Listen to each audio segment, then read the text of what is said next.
Welcome in, ladies and gentlemen, boys and girls. RFK Refugees podcast. Ted here, John here, talking DC United. We are almost here, my friends. We are almost at the beginning. The opening of the Major League Soccer season. DC United playing Colorado next week. We will be live there. Just thought I'd let you know. We will be live there as I adjust my audio mics to make sure I'm not blowing you guys out. John, how you doing? How you been, man? How was your weekend? It was great. It was fantastic. It's a brand new week. I've got professionally at work a week from hell and then another week from hell after that. But in between that, as you said, and we're going to say this numerous times during this episode, I'm going to be doing a podcast live at Audi Field for the home opener. So I can't complain too much. No, you can't. Producer Brian is with us here. We will probably be taking your calls as well. We will want to get your thoughts on the season. How you feeling? We will be if you're feeling bad, if you're feeling like we're going to win MLS Cup. I don't think anyone's thinking that right now, but you never know. You never know. Yeah, man. I guess let's talk some before we get into the game. By the way, we had a stream. We had an honest to goodness stream to watch the game. Honest to goodness stream to watch the game. Which was fantastic. And it was geofenced. It was unbelievably geofenced. And John, what do you think about that? What do you think about the geofencing issue that arose? Yeah, I don't get it. I don't get it for a team, for a league that continues to suffer with really, really poor viewership of its product. It seems very strange to me that they would create artificial barriers to keep people who really want to watch these preseason games. I mean, think about it. Think about the audience of a regular season MLS game. Then think about the audience of a preseason game. Like, we're not talking thousands of people. We might be talking, like 1,500 people, 2,000 people. That's what we're thinking. And I just don't get it. It doesn't save them money from a bandwidth perspective. I don't think, really. It's just, it seems silly. Don't hide your product. So here's some things I've sort of thought about. This league is trying to figure out how to get people interested in watching FC Cincinnati versus Nashville, let's say. I'm going to assume those teams are going to be bad this year. Good assumption, Ted. Good assumption. But in MLS, they in the NFL and other places, NBA, there's fantasy, which is really big. I'm doing a MLS. I started a draft fantasy league that I do every year. Shout out to my people making picks. I think I might be up, so hopefully I get an excuse that I'm doing a podcast. We do we don't do like a timed draft. I'm not going to be like trying to draft and do the show at the same time. We do kind of like a slow draft because it was too crazy to figure out. But anyway, stuff like that can, preseason games and things like that can, be a draw into getting people to see how your players are doing and get people interested in playing fantasy or saying, hey, this guy looks really good. I might take him, my fantasy team. It's what happens in the NFL too. So it doesn't make sense to me that they are, and this is league wide. This wasn't just for DC. This was league wide. I don't know if there was some sort of mandate. I would love somebody, next time there's like a Q&A that, Pablo Maurer does or somebody else does, I might ask them the question as to if they know why this is going. Sometimes a lot of journalists hear stuff and they don't tweet it out. But I'd be curious to know why this was suddenly something that MLS said, no, we need to make sure only local fans. If it's a coaching thing, then honestly be a better coach is my answer to that. If you want to be really super secretive, then, and you can't come up with another scheme if someone figures it out, then you need to be a better coach. That's all I got to say about that. Yeah, I think that I don't think that this is about schemes. There has to be something else stupid going on. I don't know what it is. I know that when we were on Total MLS a week ago, that's a plug. Go listen to that podcast. We've shared it, I think, on our Instagram page and maybe on Twitter. I think we did on Twitter also. But there was sort of speculation on why that might be, and one of the other hosts were saying that potentially it was because of keeping your your system secret. I don't think that's it. I think there's got to be some sort of, usually it's money. Usually it's being cheap or money is the general reason why. But what's the cheapness about it? You're going to put a stream out there on the internet. People are going to watch. It wasn't that hard to get around the geofence. I looked online and I downloaded a thing that could dupe where my location was, and I put myself right in Washington D.C. and watched the game. You know what? It's a free service, a free stream they provided, and I'm going to be nonchalant about that I disagree with the idea that this should be geofenced at all. I'm not I sure. believe information should be free. Yes, That's what he exactly, thinks. exactly, and develop a better system. If it's that easy to do it, I just downloaded an app on my phone. If it's that easy to do it, then Try harder. Apparently, a quick sidebar. Apparently, the team is looking at a live online option to watch games on their website. Oh wow. Yeah, so that came out of the Screaming Eagles front office yearly meeting. There were a couple good tidbits, and if you're on Reddit, you can read them. I won't get into all of them, but the one that was a big note to me was they're looking at a way to stream the game for free on the website. So that's great. That's you could not ask for anything more now. If that's true, if that's actually going to happen, it's going to happen by the first game, then no one can complain about the TV deal. Because I mean, that was my question, kind of coming into this is, Sinclair does have a stadium network. They have a network where you can stream games, and my question was, okay, maybe that's a place you put these games, and you're able to sort of tap into that over the air market. If DC has that, then awesome. That's great for fans. I am preparing for the idea that I'm going to be watching these games on ESPN Plus. It hasn't been confirmed whether a network in Richmond. Last time around, it was My Network TV, and I bought a thing to get over the air TV to get that channel in preparation for this. But if I got to watch it on ESPN Plus, that's cool too. But that would be a great option if that's available. That's a really, really good option for fans, and a recognition that this organization, I think, if we think back like 2 years ago, when like all the bad stuff was happening, we're entering this opening season, and I think even the most hardened critics, the most hardened people who are like, the front office is terrible, nothing's going right, the most hardened critics of this team are actually like, you know what, things are fine. Like things are getting better. This is what we want. They put out a tweet saying, oh, we have this song that we're going to play, I think during goals, I think it was. You were all over that. I kind of ignored that, but yes. And they said, we heard you. You know what? With all the internet controversy you had last week, I think probably good for you to sit that one out and let me take the arrows. That's fine. I have no idea what you're talking about, John. No idea. No, me neither. But yeah, so we also got confirmation from somebody who was actually at Tim Flesch was at the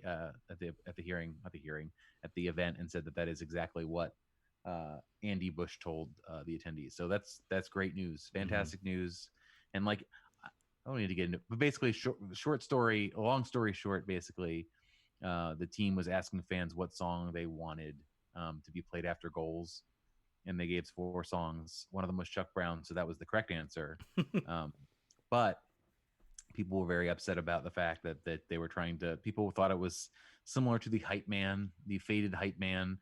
Those of you who are very new to DC United do not know. And also, I mean, he was there for a minute and gone, so you blink and you might have heard about it. I wasn't at the home game, but I heard about it. Blink and you might have missed it. So was that last season or the season before they had? That was the opener. It was the opener. It was the opener of 2018. It was. So they employed a hype man to if you've been to a Nats park and remember Clint or any of the people whose job it is basically to like do a lot of dialogue on screen and on the microphone to get people engaged. And he was sort of like walking around, like manually trying to whip the crowd up into a frenzy. It did not go over well. He lasted 1 game. Not his fault. That was his job. But the team definitely heard the feedback on that one and pulled him. So this time they said that what about this song? We should do this. We should do one of these 4 songs. I think a lot of people got upset. The supporters groups were like, I mean, it's kind of our thing, but also you were doing it last year and we didn't notice and we don't really care because we are in the section and only hear ourselves. So, which I thought that was I appreciated that style of answer from them because they were like, we get mad about stuff. Let's keep our powder dry and the stuff that doesn't affect us at all. And that was that. But anyway, they listened to the people who were really mad about it. And now there will be no music, which is fine. I think that's fine too. I would like them to play songs after we win. And I would like to be Chuck Brown. I'm on record as being pro Chuck Brown at all times.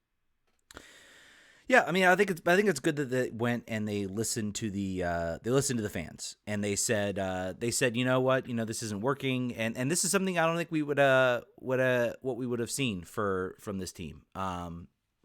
So that's good to see. That's good to see, for sure. We And got some we got some hot comments about the TV deal. I want to make sure we get into okay, go ahead. as we go. And we are going to talk about the game, by the way. I will talk Yeah, about the game. it'll as you can see here at the bottom of the screen, we prepared for this. There's some stuff going on here, but I don't want to get the name wrong. Farzan Lionel, that's probably not right. Said, I'm optimistic about the club. On the field product, who knows, but off the field, I'm jazzed. I've actually heard that a lot from people. That sort of like, instant responsiveness from the team and sort of changing course and not just saying, this is what we decided in a meeting, so we're going to do it. That is encouraging. I mean, there's a recent history of the team not doing that, so that's good.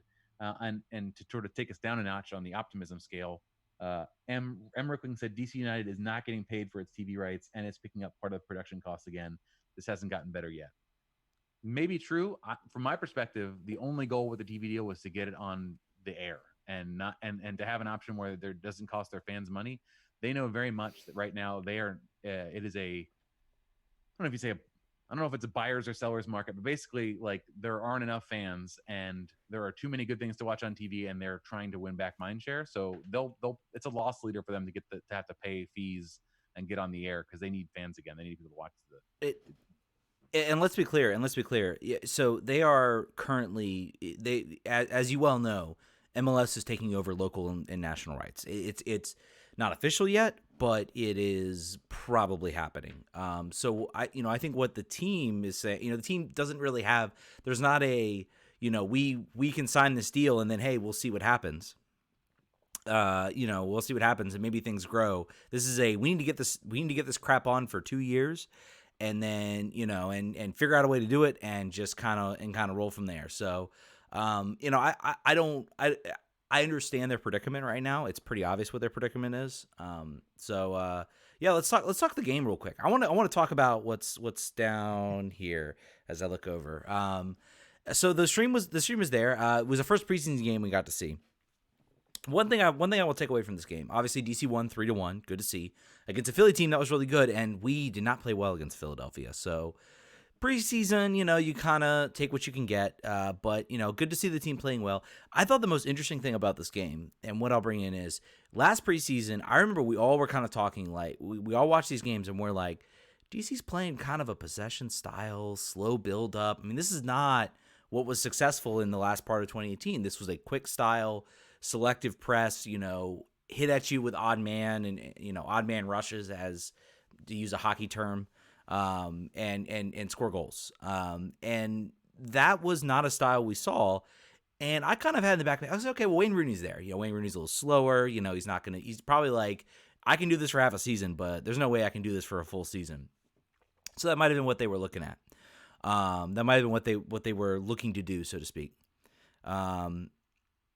So basically, I think that's kind of what was going on with the team, and with the and so I kind of think Wayne Rooney was kind of like in a sense of like, I need to do this, and he was maybe dictating things a little bit. What we saw this game was this team playing kind of a similar style to 2018.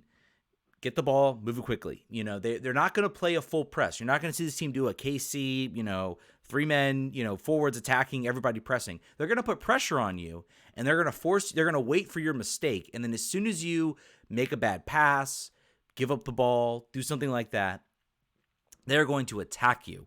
They're going to absolutely throw everything they can at you, and they're going to score goals. And that's what we saw in the first goal. They won the ball in the field, and they just got it forward.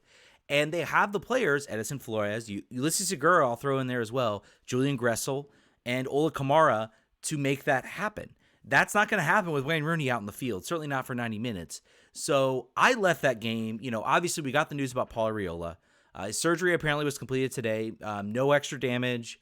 He's in recovery. He's done for the year, which is really, really sad, and certainly sad for him. But predictable. What's that? Said, but predictable after the worst that it could have been, I guess, was avoided. There was concern that maybe the meniscus was torn or the MCL was torn. Just ACL, still 9 months. Still we'll see him next year. But overall, after basically anytime you hear partially torn ACL, expect that amount of time. And anytime it seems like there's like a 98% hit rate on trainers being like, I think it might be your ACL when it is in fact your ACL. They seem to be very good at figuring that out. And the other thing about this is I saw a lot of fatalism, I guess, amongst certain fans about whether he'll be back this year. John, I want to see. I paint very rosy pictures in my head about the future of this team, and oh yeah, he'll be back. Don't worry about it. Do you think Paul Arriola will be back next season? Yeah. I think they'll figure out a contract. The thing you have to think about is DC values him very much, and I think what they do is they here's your contract. You know what? We'll give you an increase, certain percentage. Might not be as much as it was, if we were talking about you being healthy this season, but we're going to give you an increase. We're going to show that we care about you. No other club is going to take that chance. You don't know how he's going to fit in your system, how it's going to react, everything. That's and not to mention the ACL tear. I think he looks at it as I'm comfortable here, I'm valued here, I'm good here, I'm going to stay here. They're going to give me a couple seasons, and if anything, it's a horrible situation. It does work out maybe a little bit for DC because there was talks maybe he might walk. This might have been another Lucho situation. So I think they get him on a deal. Obviously I want him healthy this season. Our chances of making a lot of noise were severely hurt this year, and I hope he's back in his future, and I hope he's back to himself. And this team is looking at, and I think they also got to look, we signed Edson Flores for 4 years. We got Julian Gressel for 4 years, $700,000. Congrats to him. There's a lot of future talent. It may not be this year. We might be another, postseason team, one win out. I don't know. I'm going to wait and see how the season starts to kind of build as to what my expectations are. Because right now, if you had to give me a prediction right now, I have no idea. I have no idea. You know? Sorry.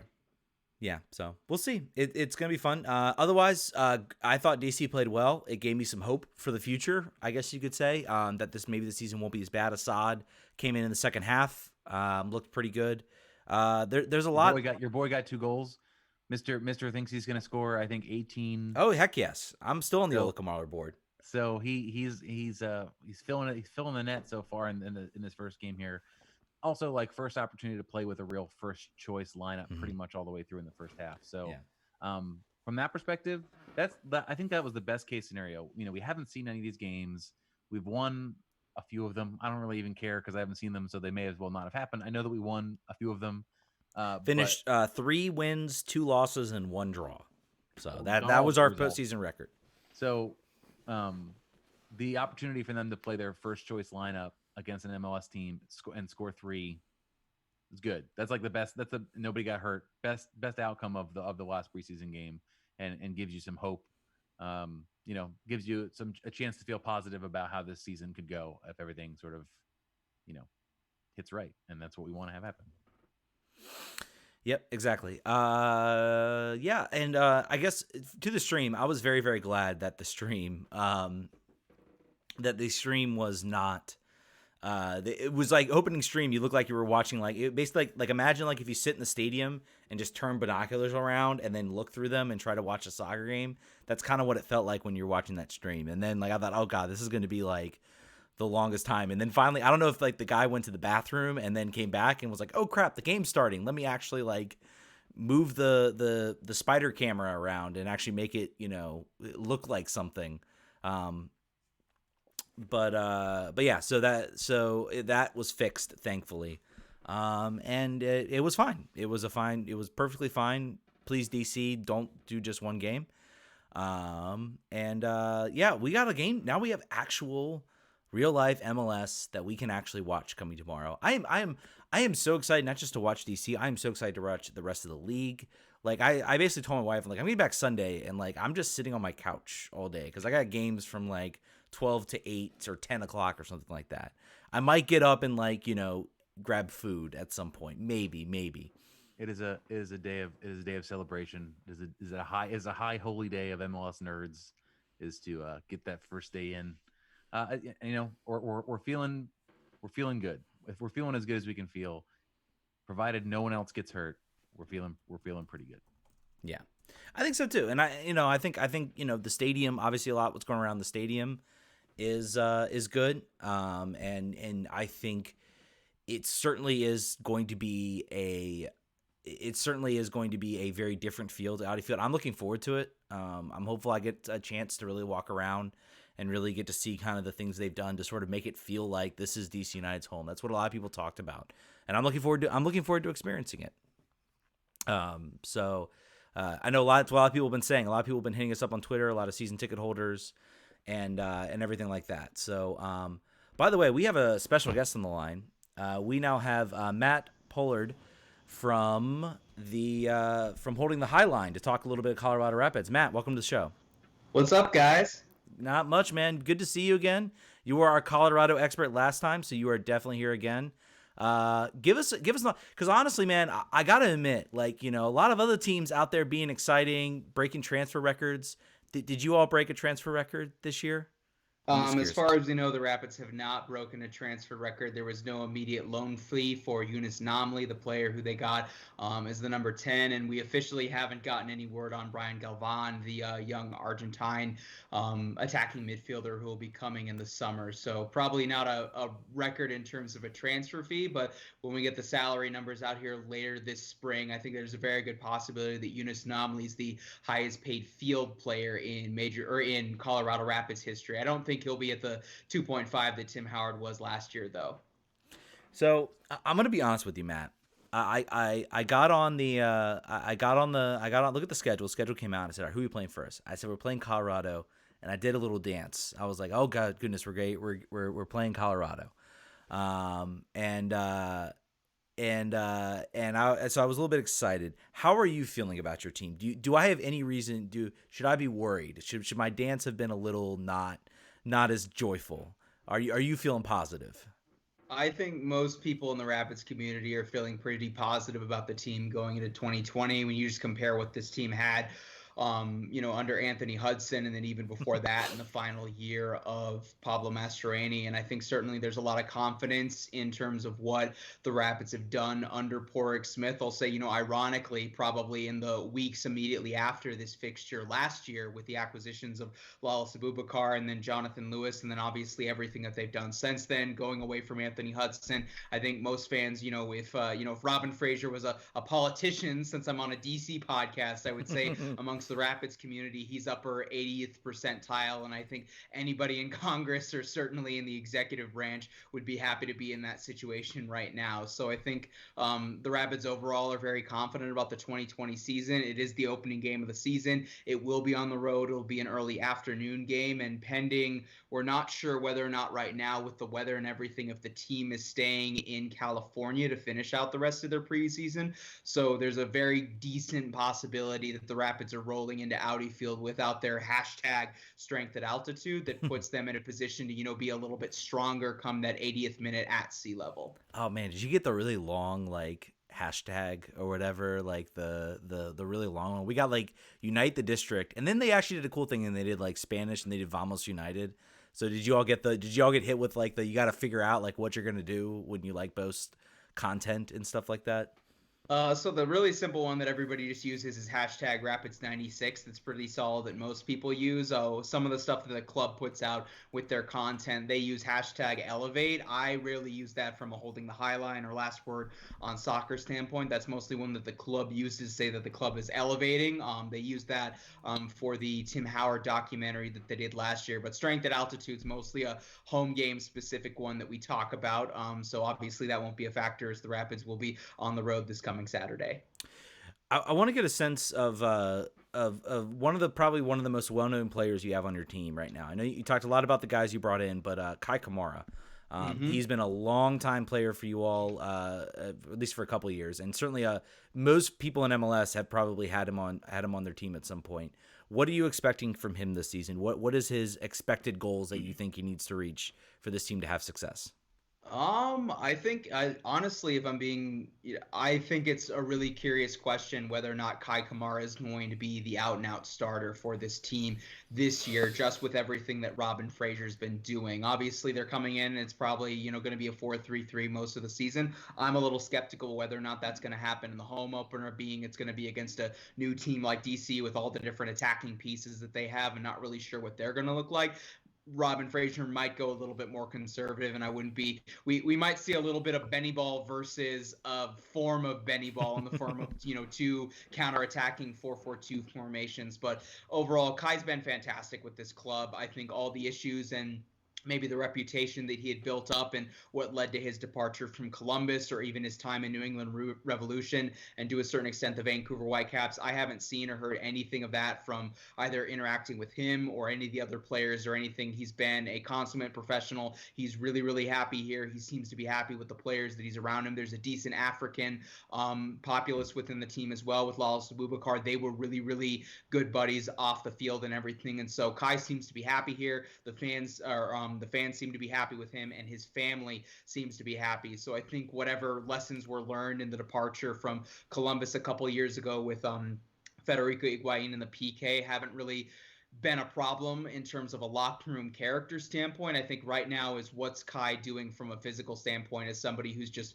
35 years old, and the reality is Father Time is undefeated. I do think he'll be the starter at the beginning of the season, but we could see some competition between him and Diego Rubio, who the Rapids brought in last season from Sporting Kansas City. And if there's any fitness or physicality issues with Kai just because of his age, I wouldn't be surprised if the Rapids go along with Diego Rubio. But the thing that I've been saying, and my co-host Mark Goodman, Soccer Rabbi, who's been pretty consistent on, is the Rapids need a combined 20 goals between Kai Kamara and Diego Rubio. So I would say, we might see a little bit of Rubio on the wing, but if those two, whether it's 8 and 12 or, with a couple of assists banged in, that's the level of production we need from the center forwards. But I think the Rapids in the 4-3-3 are going to have some very, very active wingers on this team. Nicolas Benezet, who they brought in from Toronto FC. I think Sam Nicholson, who was with the club last year, is good for 5 goals. So I would say that front three certainly has to be very, very present, even if not necessarily the guy playing at center forward is banging in all the goals, like, say, Anola Kamara, for example. So I think I asked you, this is John, I think I asked you about this last year. I have a love affair of Jonathan Lewis. Yes. What tell me about his opportunities this year, and sort of give her a summary of how he fared last year. How often his problem in New York City FC was a lack of consistent game time. I didn't follow Colorado that closely, but I believe that may have also followed him to Colorado. What's this? Am I right or wrong? And what's the prediction for this year for how he fares in the team?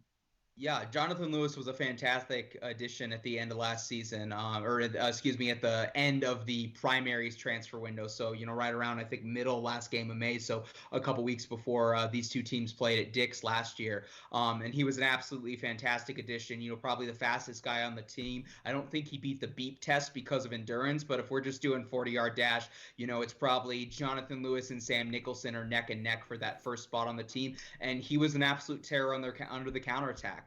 When they had him out on the wing under Connor Casey, he was absolutely lethal. He had 2 goals in Tim Howard's final game in New Jersey at Red Bull Arena that I'm sure you two will be happy about, getting a 2-0 victory. Tim Howard gets the clean sheet as the starter in goal, and then Jonathan Lewis had a brace, from the wing position. So I'd have to look back on his stats, but I think he got close to, 800, 900 minutes. Last season, banged in a couple of goals, a couple of very, very good assists, and he was a key attacking piece, not as big as Kai Kamara or Diego Rubio, certainly, but certainly one of those very good secondary additions.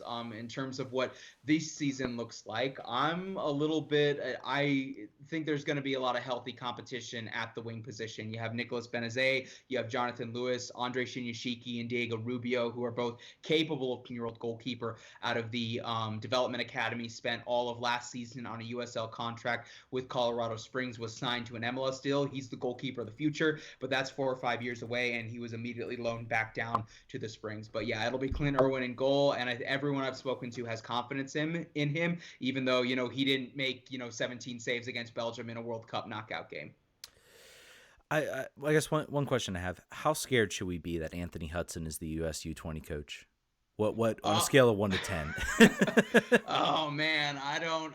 It's I think the snark that you saw from the comment sections and on Twitter was a little bit overblown, as it was from social media. I do think the concern and just that being kind of an indication of well, if this is the guy you went with, how many other people did you have to interview, or did you offer the job and say no to it? Said no, brings about a certain level of concern. I think Hudson certainly took some time to meditate on the mistakes that he made with the Rapids and understand some things that he did wrong and things that he could have done a little bit better. I will say that if you go back to just his career on a whole, not necessarily at the club level, he did have some success with Bahrain, the U23 team, and the first team. Granted, that was, Bahrain, and where they're competing in the Middle East is very different from the US U20s, who are expecting to compete in CONCACAF, potentially do something, in an underage World Cup. And if nothing else, that's a breeding ground for,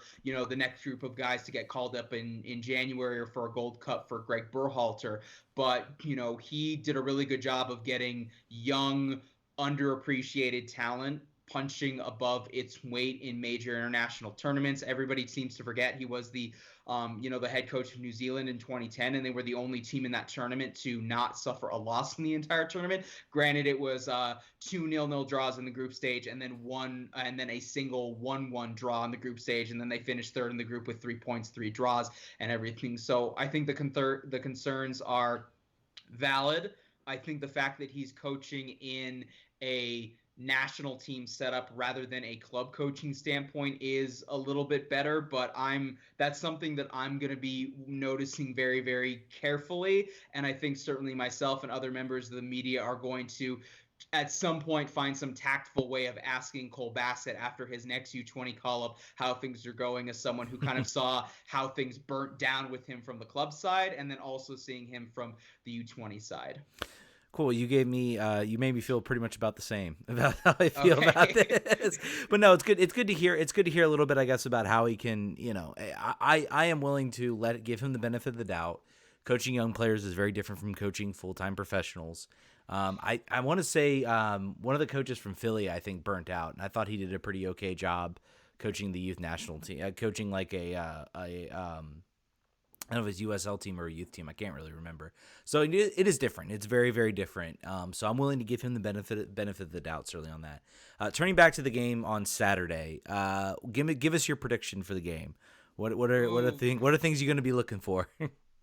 Well, I think the first couple of things that I'm going to be looking for, certainly from a Rapid standpoint, is who's actually starting at the center back roles. Obviously, the two big acquisitions, in addition to Drew Moore, this offseason were Wallace Abubakar, where they made that transfer, permanent from the loan deal with Columbus Crew, and then kind of out of nowhere, they acquired Austin Trusty for, I thought, was a pretty reasonable, maybe slightly underbid price on him. So, obviously this will just be the first game, and, maybe this will be one of many experiments that Robin Fraser is doing as the team gets back to Colorado, gets set in for the whole season, gets fully fit at altitude and everything. But who's starting at center back, even more so than the game itself, could be a tell for me how the rest of the season's going to go, whether it's Abubakar, whether it's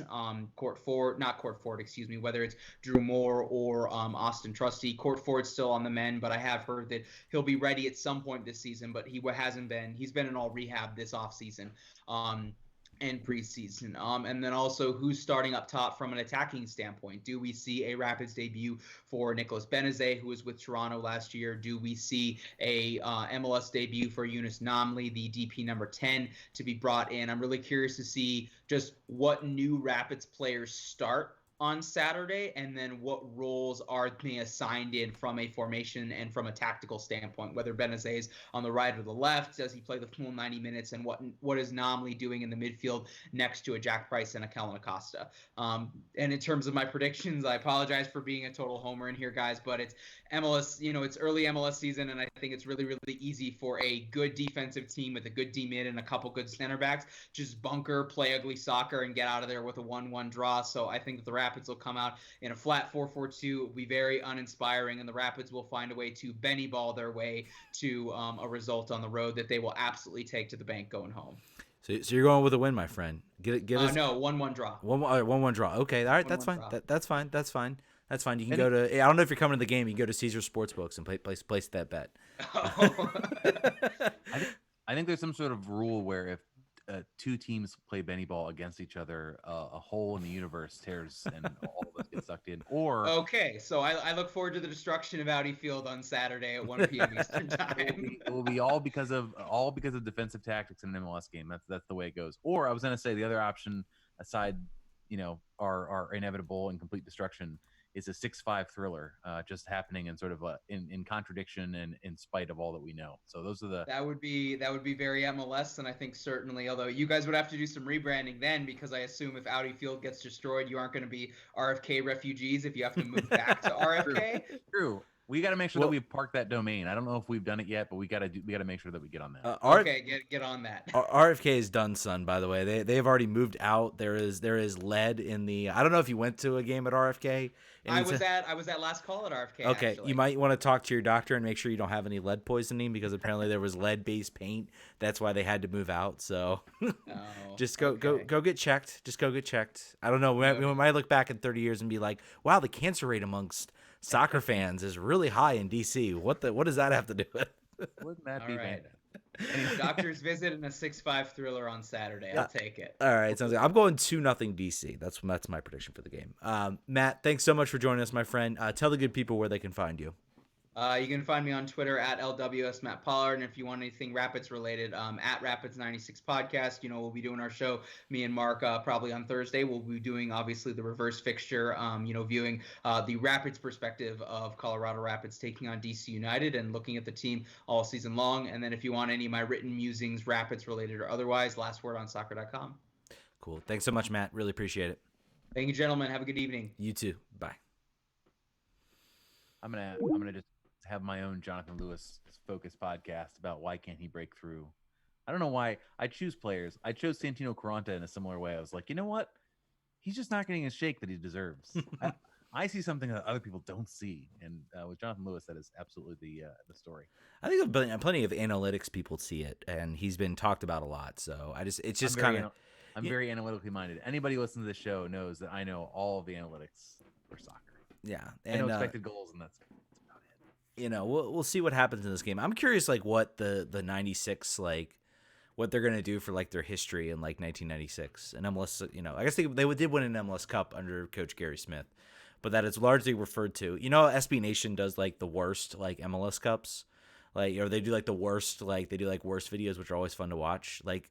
I'm sorry, Matt. I know that was sure a special memory for you, and cherish it, my friend. But that MLS Cup between FC Dallas and Colorado is the worst MLS Cup ever played, and it was so bad that it forced MLS to say, you know what, we should just have the higher seat host so we have really big crowds.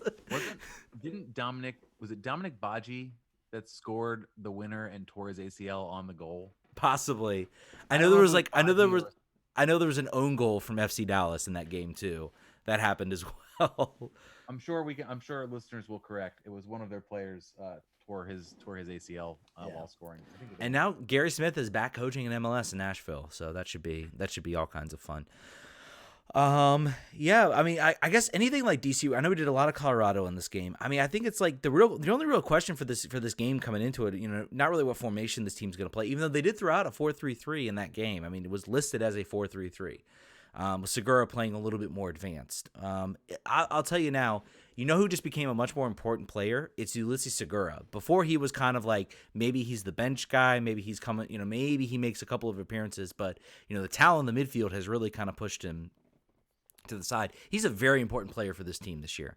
I think he's incredibly important. And in fact, I am maybe he might be like my Leonard Pahoy from 2012, the guy everybody just loves to hate on. But I'm no, he serves a value. He serves a purpose. He's not the most, clinical person to call in to talk about it, but he certainly does exist. John, I will put the number to call in. I wanted to make sure Brian's stuff he did for this show to make this look awesome. Doesn't look awesome, guys. Hasn't this been highly produced professional show? We got the hardwired connection. We got we're able to actually do things. The stream looks pretty good, considering we're running this on like paper clips and rubber bands. I just want to say hats off to producer Brian for what he did. He did an awesome job. Okay, I wanted to make sure all these get their due, and call us 202 905 0454. I almost forgot the number. Not quite. We get too many calls. So Yeah. Once again, that's 202-905-0454. You can see it right there at the bottom of the screen. I forgot to press the little transition button. Right there at the bottom of the screen. Call us in. There we go. Call. We got some additional comments on the YouTubes. Fire away. Did you hear about the defensive midfielder they're possibly trying to sign? We did. We did. We tweeted about it. So we know that he played for the Crew. We know he's playing at Vålerenga now. You may remember Vålerenga as the Troy Perkins team in Norway. I think in Norway, I believe that's correct. Still plays for the Ghanaian national team. I don't have his name in front of me. It is Mohamed Abu. So he plays for the Ghanaian national team. 28 years old, defensive midfielder. Here's what that should tell you, if it tells you anything. Russell Canouse is your right back all season until the wheels fall off. That's where he's going to be. They need to cover a defensive midfielder because right now they've got two players for those two spots, and Chris Durkin's not coming back. Yeah. So they had to get a body in there. They're not done. I really don't think they're done. We have enough holes elsewhere that they certainly know about, and I think even said, if you looked at different quotes post Areola injury from Dick Casper, they are aware that they need to sign more players. So I think that's going to continue to happen. We would have all been much happier if they had the full complement of the team in camp for preseason and had a chance to get ready to play. But that's just not the way this is going. So we're gonna be a work in progress until we're not anymore. I think that's the deal. And the team does have till May. And let's be clear, they have till May. I think they're maybe still waiting to see what happens with that French side and whether they get relegated. And then he's like, well, I got a contract on the table, so from in MLS, so why don't you go ahead and sign it? I think the defensive mid. The only thing that's interesting about the defensive mid is that pretty much means Russell Canouse is going to be at right back. I think that's pretty much going to happen, and I'm okay with it as long as Russell's okay with it. So we have a caller coming in. So producer, please send him into the call. Send him in to the studio. We actually have a caller. I could see like John's eyes just light up as we had a caller. Welcome to we have Patrick on the phone. Wants to talk about Sportsbook in the Stadium. Patrick, go right ahead, my friend. Hey guys, I was talking to the season ticket rep about 2 weeks ago, and he said that sports betting should be there by opening day. I haven't seen any other news on that, so I'm wondering if you guys have heard anything, and also how do you guys think that's going to affect the game day experience at Audi Field, being able to bet during and before the game? Go ahead. I was going to say, so what we know about it, we talked about it a little bit on last week's show, but what we know about it is they're going to have a sports book under the stand, under the large stand with the roof that's going to be open both on game days and not game days. And the hope is that they'll finish that by the time the season starts, which, is in Saturday. So that I haven't been there recently, but they've definitely got to have crews working on to make that happen. How do I think that changes the game day experience? I think you're going to see a lot more. And I read the press release for the Caesars, like the partnership they have, the jersey sponsorship. They said a lot. The words game day activations and in-game activations were used. So what I would expect that means is if you watch, I'm sure a lot of people here watch the EPL, and on the light boards, there's a lot of stuff about bets that are going on. There's a lot of information about odds, live odds on next to score and all that stuff. I think the good thing about that stuff is you don't have to do it. You can avoid it. You don't have to get involved in it. It's an opportunity for people who only get engaged in sports when there's money on the line. There are people like that. So you're capturing a new group of people. It will be funny to me if all of a sudden there's a large group of people in DC that just want to bet MLS that weren't MLS fans before, and then get really mad about like goal spread, and like somebody scores a goal, like the one goal, it's a 4-0 game, and they score the goal against it, and then they go insane, and you hear people yelling underneath the stands. That would be highly amusing to me. Yeah, that would be. Go ahead. And then introducing VAR to the equation too. Yeah, exactly.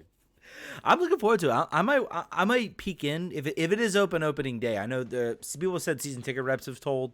A lot of season ticket reps also said the roof was going to be finished by last season, and so I kind of have taken a believe it when I see it type scenario with some of this. But I mean, if it's open, I'm gonna walk in there. I might, see what the odds are on DC winning MLS Cup. Place a $10 bet just to, put something down and maybe win some money in the process. And then, maybe I'll get a little more into it. Maybe I'll bet on the score of this game. I don't know. Maybe I'll have you all vote on what I should bet the score would be. I think you might see the line on DC move, because I guarantee you nationwide there aren't enough people otherwise who want DC to win. And that now that there's an opportunity to just easily do it, that I think we might move the money line. So that would be interesting to watch too. And then if they're really bad, you can go in and bet $10 on them losing, like it's like 2013 all over again. Yeah, it's a great hedge when you go to a game.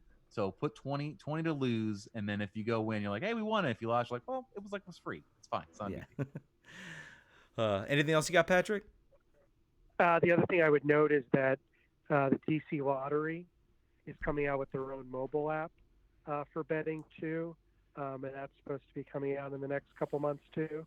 So, I think the ease of use here is going to change a lot of things, not just on DC United games, but across the city for all sports.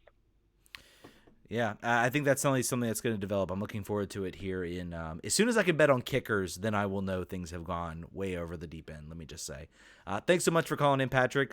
Check us out. You going to be at the tailgates for the game? Yeah, it's going to be cold on Saturday. Better bring your hand warmers. We will. We'll be inside at the Henson Center, so come say hi, and it'll be nice and toasty at least for a few minutes when you're in there. Awesome. See you guys. See ya. Thanks.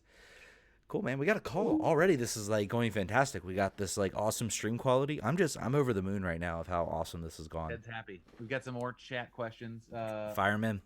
DCU TV says, what are the implications for O'Neal Fisher and coming back into the side? No idea what his timetable is. He has been a fixture in the preseason matches, I believe. He's certainly he's been on the benches, and I think he's played a little bit. They're going to slowly bring him back. I think it's best when you have a player that has spent a full year plus out with subsequent complications of injury, multiple surgeries, that even though he's fit, it's going to take a long time to get game fitness. So it would not surprise me if you saw him make an appearance at Loudoun once or twice just to get game speed back up, because he'll need it. I still think he's the most likely off the bench for Knaus. Knaus is going to play, like I said, I think going to play most of the games right back, barring injury, barring anything else. Knock on wood. Knock on wood. Yeah, because it's a different game for him, right? Like if he as a right back on this team, he's going to run a lot more than he was in his previous position. So, he looked prayers for his hamstrings. And I mean his moving to right back saved last season, and I say saved in the sense that this team was careening out of the playoffs. It was looking like this season was over. And it was like we were about ready to finish like 8th or 9th, and Rooney was leaving, and it was gonna be like, what the heck is gonna be going on? And he moving him to right back, he played really well there. So I'm not mad about it. I guess I think he has an ability to be more offensive in that position that I think many people maybe want to give him credit for. As a defensive midfielder, I'm sure he would love to play right back, but he also wants to be on the field. And when you also have Junior Moreno playing really well, and Felipe coming in and playing really well. Captain Felipe. There's competition, and you gotta adapt. And if you tell me either if you say nope, I'm playing defensive mid, Ben's gonna be like, all right, well you're sitting on the bench because we got Felipe and Moreno. So it's either sit on the bench or play, and I'm sure he wants to play. So, and it shows versatility on his front, which increases his value as he shows better in right back. It increases his versatility, increases his team's willing to go out and buy him. I think that's what got Eddie Nahar so interested, was that not only was he able to develop these skills to play an attacking position, but he also went back and played right back and was very good at right back. So we got a question from Jesse Leifert. Who do you think logs the most minutes this year for DC United? Yao, Paredes, or Neiman? Probably Griffin Yao, just because he's been here a year and he's been a part of the team for a year, and he has professional experience. I'll be very curious to see what his strength is, if he's worked on building that up a little bit, and being not somebody who's just going to get pushed off the ball every play, pretty much. So, and you get those jitters out. I think we'll see him more often, especially now that Ariel is down. I think he slots kind of right in as potentially that backup for either Segura or Assad. I think two things at play here. Ryan Martin did talk about, if you haven't had a chance to listen to our episode last week, we had a great interview with Ryan Martin talking about Loudon and the players who are sort of on the fringe for both teams. He brought up Griffin Yao as sort of the player who needed to get a little bit stronger, and same for Moses Nyman. Moses Nyman, very slight. He's very small and slight at the moment. He's 15, I think, so maybe 16. So yeah, that makes sense. But in an interview, Ben Olsen was asked about Paredes and said that he's just a different kind of player. He plays well beyond his years, that he could see himself giving him some game time this season.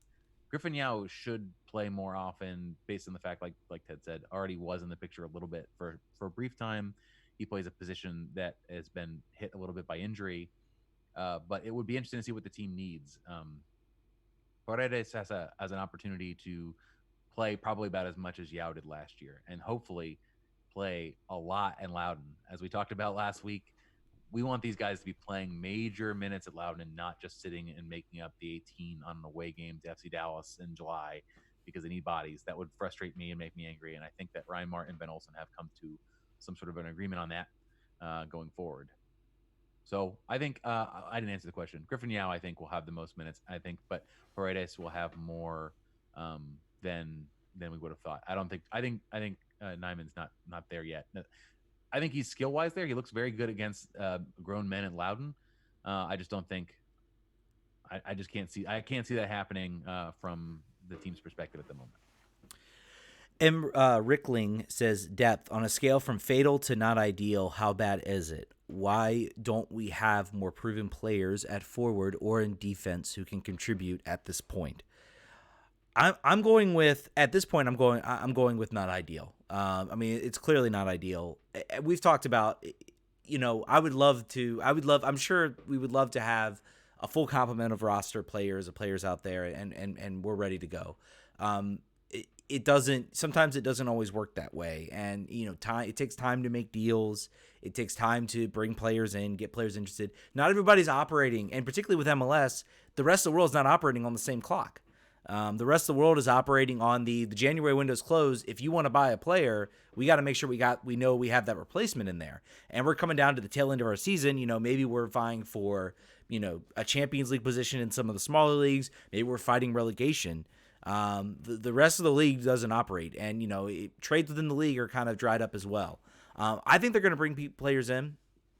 I think they're going to get players in. I think we do need to kind of take a quick breather maybe and just kind of relax. And, I think we've got enough to get by the next couple weeks and just kind of go from there. The schedule is pretty generous to DC to open up 2 home games, one against obviously Colorado, and then one against Inter Miami, and then I think their first road game is FC Cincinnati. So teams that certainly are they brought in talent. But there's a lot to saying bringing in talent and also getting it to fit together. And I think since that's the case, and certainly Inter Miami has got a lot of new players they just brought in, so they don't have the time. And I think we're getting Inter Miami at a good time that we can sort of make a difference. And hopefully the field looks good. That's going to be my thing to watch. Is going to be, how does the field look? How does it appear? They also said at the Screaming Eagles event that they have $250,000 of sod sitting at a sod farm ready to go as soon as they need it. So they don't seem concerned for this weekend or really going forward. And regardless of how the field looks, the field could look like a goat ranch out there. You hold on to that sod until the defenders are done, and then you roll out that sod when you're ready. I mean, I don't expect to see it.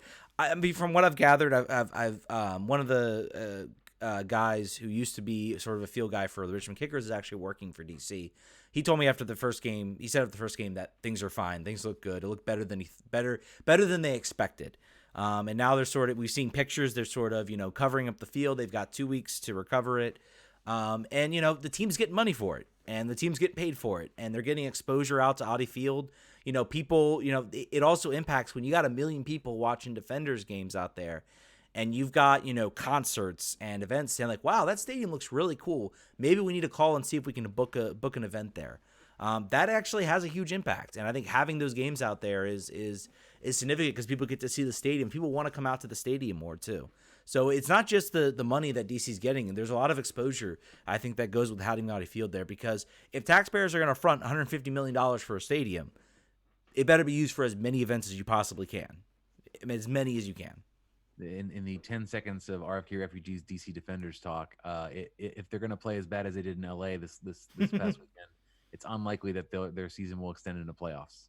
So if DC Defenders fans, also the other thing I'll say about the DC Defenders thing is they have this. If you've not been following, and I would not blame you if you had, but for some reason I really like it. They have a beer cup snake that they run the entire length of the standing supporters group section, which pretty cool. Gotta say, gotta like that as a very an instant tradition that they've got. So yeah, thumbs up for that anyway. It was fun. It was certainly it was. I've enjoyed watching. I've put on the games, when I've got stuff to do and there's nothing else I really am interested in watching. It's fun to have on. I admit it 100%. And I think they have washed away the old XFL. We've got a question on Twitter from Jeff Taylor. We sort of talked about this a little bit, but I think that we can resolve this too. Do you think that DC United's pending addition of sports betting will A, grow the fan base, B, increase game day attendance, C, affect or attract any new and different customer segments, and D, have any negative downsides? I think we talked about the new fans that might come into this space. I think they're the first to market, right? Like they'll be the first one to do it. I don't think the Nationals are going to do it. I know the Caps. I know that there will be something at Capital One Arena at some point, but we'll be the first in place. So if people want to come do something like that, they got to come to Audi Field. So I think it could attract some new people. I think that the fact that they're going to have a facility open non-game days is great. I think that's very good. I think if you come to Audi Field for things that are not games on just a regular week to go to the sports book and place bets and watch, I think that only gives you an affinity to want to come check out more events here. So I think that's good. I particularly, in an environment in which I'm still getting solicitations for single game tickets for the opener, less than a week out, and still getting lots of solicitations about becoming a season ticket holder again. We need all the butts and seats we can get. So I'm for this. There are generally questions about like negative externalities of sports betting and like what that sort of unsavory element it can bring to an atmosphere or gambling addiction, all the things that could conceivably occur with gambling. I think that's a wait and see. I think overall this is generally a positive. I think this is a moneymaker. I think this is gives some new eyeballs and new butts in the door, and that's what the team needs a lot of right now. And if it turns out to be, I would say if it turns out to be negative, that the team may look to address it. But I think honestly that once you open the door on this stuff, it's open forever. So if something bad does occur from this, or if it negatively impacts the game day experience, as long as it's making money, they're going to keep doing it. So This is our new reality. We welcome our new gambling overlords. We hope that it's good, and if it's not good, it's still going to be. So we've just got to figure it out. Yeah, I mean, I come from the perspective of obviously there's a lot of issues and addictions to gambling. There's people that will go to Las Vegas and do things, but it's a matter of choice, and there's plenty of things that are legal in this country that people get that have addictions to or have little self-control over. As long as it's controlled, as long as it's it's fully legal, I personally don't have a problem with sports gambling. It's something I've wanted to do a little bit and partake in a little bit. Going into a game and the idea of like at halftime it's 2-1 Colorado and thinking, do I think DC can come back?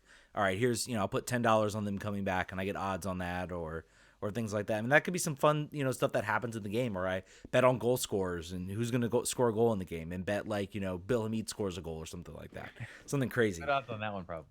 But yeah, I would go in and bet if the odds were 100-1, I'd go in and bet $3 or something like that, just to on Bill Hamid scoring a goal. And if it happens, Yeah, imagine if you had placed a bet on a Zamboni driver playing goalie and getting the win in an NHL game this last weekend. Probably would pay out pretty well. That would have been crazy. We got a good question here from the chat. Albert De Leon asks, how was Colorado's offseason? Colorado lost to the Galaxy 2-1, tied Toronto in a 1-1 in a rain-shortened game, beat Chicago 4-2. I believe they beat a USL team 4-0. So up and down. generally not predictive of anything. I think overall, at least from a results perspective, it sounded like so there's some positivity. There's some positive vibes coming from our guests about sort of what this team is looking like. Yeah, Would you characterize them as that? yeah. I mean that, and he was like that. You know, he's been like that several years, and Colorado tends to be the team that I dislike because I dislike the owner. I think you look at all these. If you want to talk about bad NFL, bad MLS owners, everybody loves to talk about. Robert Kraft gets all the attention as like a bad MLS owner, like, oh, he's terrible, he's awful. Well, now he's spending money. Now he's actually investing a little bit in his club. They're still out there playing at Gillette Stadium, and that's bad.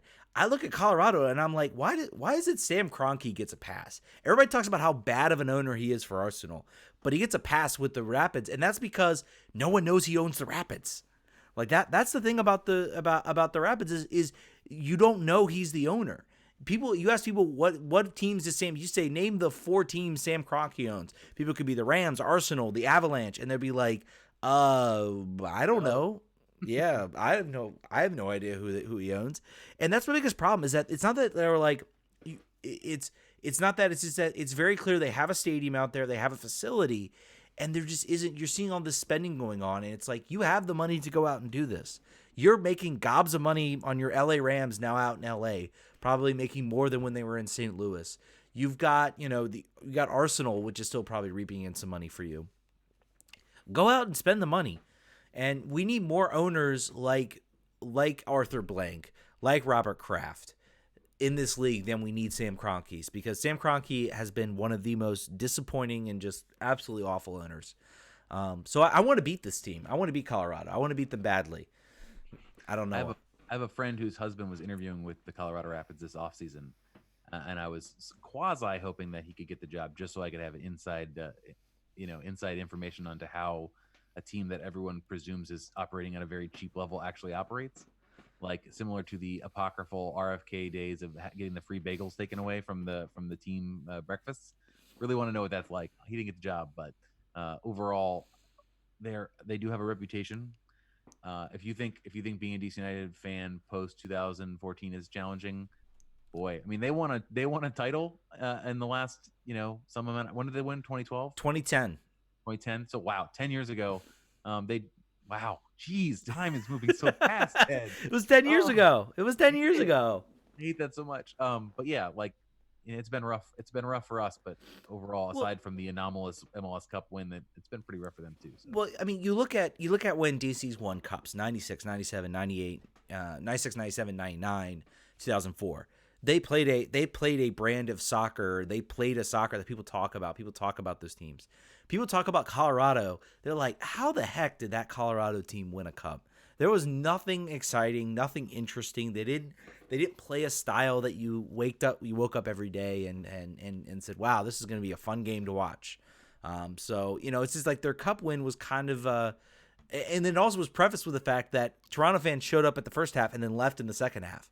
So the whole crowd was dead. And like I said, that'll be remembered as the last neutral site MLS Cup, because it was so bad and there was no energy or anything in the stadium that MLS said, you know what, let's just give the higher seed the host. We'll bite the bullet on productions and hotels and a lot of the other events we do at MLS Cup. Let's move it to the All-Star game. And let's come up with something else. So anyway, I guess that's it. I don't think. Do you have anything else you want to say?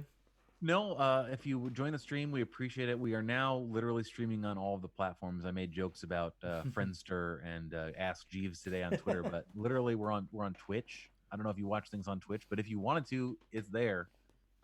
We're on Instagram now. Make sure you follow the account if you're following us everywhere else. I'm endeavoring to make that interesting. There is, if you're not following at DCU TV, who is in the chat right now, I want to give him some props. He is the only DC United meme account that I know of, and he does a good job. He's got some good memes. So if you're into that, check him out. But also follow at RFK Refugees on Instagram. And I will plug once again, we are going to be at the Screaming Eagles tailgate on Saturday morning, starting. I think we're going to go live at 10:30. I think is our plan. But we'll be there a little bit ahead of time. They open doors at 10. I will be furiously drinking beer at 10 o'clock so that I'm nice and relaxed for the 10:30 start. Maybe we'll see. Generally, I don't do well with that sort of. Trust me, thing. we're both just as horrifying in person as we appear on this YouTube stream. Oh yeah, no, it's worse. It's actually worse. It's much more HD in person. So we don't have the filters aren't on in person. Yeah. So come say hi. We're gonna have some swag. We're gonna have some very weird swag. I think I got some coasters with our logo on it. So that'll be cool. You can have a coaster. Come say hi. And we'll see how it goes. This is the first time we've done a live podcast, so bear with us. And then we will probably, I think we'll probably have it posted up for everyone who doesn't the next day. So we'll have that there. I want to make sure that I promote our Patreon page. We are this time we're serious. We're going to get better about it. We have some plans to make it a little bit more interesting and give you more value. So check that out if you want. Patreon.com/RFK Refugees. Give it any level, give it no level. Subscribe and tell your friends about us. Rate us on YouTube, or not rate us on. Subscribe on YouTube, but also rate us on iTunes and say you like us and give us 5 stars. That's all ways you can help the show out. With money or no. Yes, come hither and give us money and help us grow the show. I think that's been the big thing. Y'all been awesome about that, and come see us in person, and maybe that'll inspire you. Maybe it'll scare you away. We don't know. Right. We don't know. It's impossible to tell how you'll react. It's certainly impossible to tell. But thank you all so much for listening in. Thank you so much to our producer Brian for doing an awesome job, kind of getting us together and doing a lot of the technical things and graphic art things that neither John or I are very skilled at. You would be looking at like block lettering and if it weren't for MS Paint renderings of our logo. Yes, in the background too. No, we would have to be doing a bunch of other things. I guess that's it. You guys are awesome, and we will catch you all next week. Vamos.